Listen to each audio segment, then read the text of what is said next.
Donc là, on est dans les semis de quinoa. Donc comme on peut le voir, on est au stade où on dit qu'on suit les lignes. Donc ça veut dire que si on regarde l'horizon, on suit les lignes de semis, on les voit. Puis quand on regarde par terre, il faut peut-être des fois un peu plus se concentrer. Le quinoa, on le produit sous le label IP suisse. Donc ça veut dire qu'on n'a pas le droit de faire d'insecticides. Donc là, on n'a pas de moyen de lutter. Donc on espère que la pression ne va pas être trop forte ces prochains jours quand il est encore petit comme ça au stade de cotylédon. C'est là qu'il est sensible. Il est plus, dès que la plante est développée, les feuilles sont trop grosses, il n'arrive plus à piquer. Il pique vraiment que quand la culture est tout petit. Mais là, on a juste à prier pour qu'il n'y ait pas trop de piqûres et que ça passe. On ne peut rien faire du tout. On voit déjà les premières mauvaises herbes qui commencent à pointer. Hein.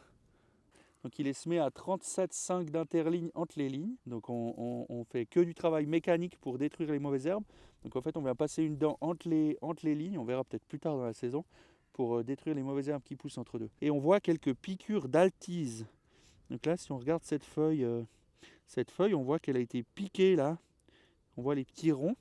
Ça c'est de l'altise. L'altise c'est un des ravageurs qui s'attaque à un peu toutes les petites plantules de printemps, tout ce qu'on sème au printemps. En fait, ça vient piquer les feuilles et ça peut faire jusqu'à crever complètement une culture. L'altise, c'est très très hétérogène, dans le sens qu'une année, il y en a beaucoup, 2 ans après, il n'y en a pas, puis il peut y en avoir beaucoup ici, là, puis à 1 kilomètre là-bas, pas du tout. C'est très très très hétérogène.